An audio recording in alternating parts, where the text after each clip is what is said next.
Hi viewers, welcome to Mahamax. So మనతో పాటు సృజన్ గారు డైరెక్టర్ ఉన్నారనమాట. పుష్పక విమానం మన అందరికీ తెలుసు, సినిమా ఎంత పెద్ద హిట్ అయిందో. సో ప్రెజెంట్ మనతో పాటు ఇప్పుడు ఆయన ఉన్నారు. ఆయన అడిగి తెలుసుకుందో కన్యాకుమారి ఎలా ఉండబోతుంది ఏంటి. Hi sir. హాయ్ అండి. హాయ్. ఎలా ఉన్నారు? బాగున్నా.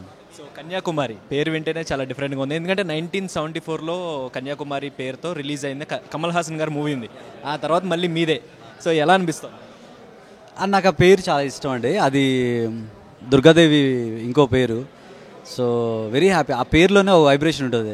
సో నాకు చాలా ఇష్టం. అందుకని స్టోరీ మీరు ఇందాక చెప్పినట్టు మీరు పొలం గట్టులో అక్కడ తిరుగుతున్నప్పుడు ఒక అమ్మని చూశాను అని చెప్పి ఫాలో అయ్యాను ఎక్కువ రోజులు అని చెప్పి. సో అసలు అట్లా ఎట్లా క్రియేటివిటీ ఎలా వచ్చింది అక్కడి నుంచి? అంటే క్రియేటివిటీ అనలేమండి. బేసిక్గా మనం లైఫ్లో చేసేదంతా ఏంటంటే వీ డూ రీక్రియేషన్. అంటే ఆల్రెడీ క్రియేషన్ని మనం చూసి దాన్ని మిమిక్ చేస్తాం, మనం ఏం చేయము. సో అది ఇష్టం నాకు. లైఫ్లో ఏదైనా చూస్తే దాన్ని తెరపైకి తీసుకురావడం అనమాట. అంతే, మనం చేసేది ఏముండదు ఇది. సో కాస్టింగ్ విషయానికి వస్తే గీతా సైని గారు అవ్వచ్చు, తర్వాత హీరో గారు అవ్వచ్చు, వీళ్ళందరూ కాస్టింగ్ కూడా అంటే ముందలే అనుకున్నారా, లేకపోతే ఆఫ్టర్ స్టోరీ తర్వాత వీళ్ళు సెలెక్ట్ అయ్యారా? ఎట్లా ఆడిషన్స్ ఎట్లా జరిగింది? స్టోరీ తర్వాతే సార్. స్టోరీ తర్వాత కొన్ని క్యారెక్టర్స్ ఇలా ఉండాలి అని పెట్టుకున్నాము.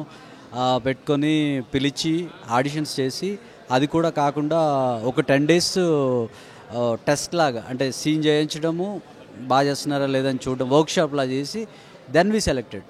సో ఓవరాల్గా షూటింగ్ ఎన్ని రోజులు జరిగిందంటారు? షూటింగ్ డేస్ నాకు గుర్తులేదు సార్, కానీ ఒక 1.5 year పైనే తీసాం మొత్తంగా, గ్యాప్స్.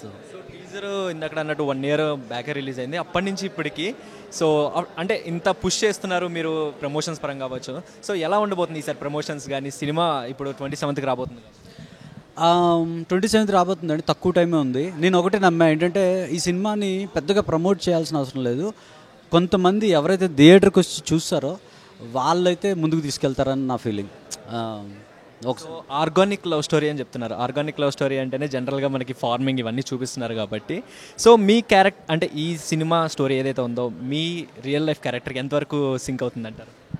నేను పల్లెటూరులో కొద్దిగా అలవాటు ఉన్నవాడినే.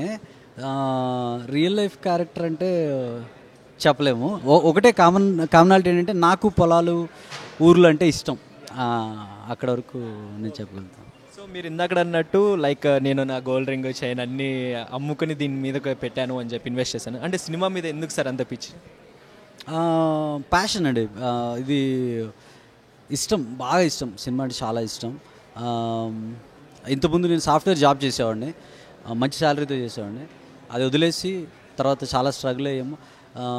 సో సినిమా మీదే ఉండాలి. థింగ్ ఏంటంటే సినిమాకి ఒక పవర్ ఉంటుంది. ఏంటంటే చాలామందికి ఒక అద్భుతమైన కథను కానీ ఒక విషయాన్ని కానీ చెప్పగలం. నాకు అది ప్యాషన్ అనమాట. సో దానికోసం చేస్తున్నాం. సో ఎవరైనా ఒక డైరెక్టర్ని చూసో లేకపోతే ఒక పర్సన్ చూసో లేదా ఒక బుక్ చదివి ఇన్స్పైర్ అవుతుంటారు. సో మీ రియల్ లైఫ్లో మీరు ఎవరిని చూసి ఇన్స్పైర్ అయ్యారు? సినిమా పరంగానా? సినిమా పరంగా అంటే నాకు కే విశ్వనాథ్ గారు బాగా ఇన్స్పిరేషన్ అండి. అతను చేసిన సినిమాలు చూసి ఇన్స్పిరేషన్. ఇంకా చాలా వరల్డ్ ఫిల్మ్ మేకర్స్ ఉన్నారు. నాకు బేసిక్గా ఏంటంటే రియల్ లైఫ్లో జరిగినవి తీసుకోవాలి, బట్ అది హైలీ ఎంటర్టైనింగ్గా చెప్పాలి అన్నది ఐడియా అన్నమాట. సో మీది పుష్పక విమానం మనందరికీ తెలుసు ఎంత బాగా హిట్ అయిందో. సో అది చూసుకుంటే చాలా డిఫరెంట్ క్యారెక్టర్ అది. అంటే విజయ్ దేవరకొండ గారు అవ్వచ్చు, అదే ఆనంద్ దేవరకొండ గారు అవ్వచ్చు. సో ఆ క్యారెక్టరైజేషన్ ఎక్కడి నుంచి రాశారు సార్? నాకు ఎప్పటి నుంచి ఆ క్వశ్చన్ ఉంది బేసిక్గా. ఆ క్యారెక్టర్ ఎవరిని చూసి ఇన్స్పైర్ అయ్యి రాశారు ఆ క్యారెక్టర్? అది నాకు తెలిసిన అంకుల్ ఉన్నారండి. తను చనిపోయారు కరోనా అప్పుడు. అతను ప్రొఫెసర్ అనమాట.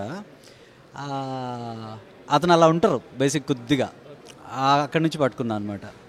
సో ఫైనల్లీ కన్యాకుమారి గురించి మా ఆడియన్స్కి చెప్పాలంటే ఏం చెప్తారు సార్?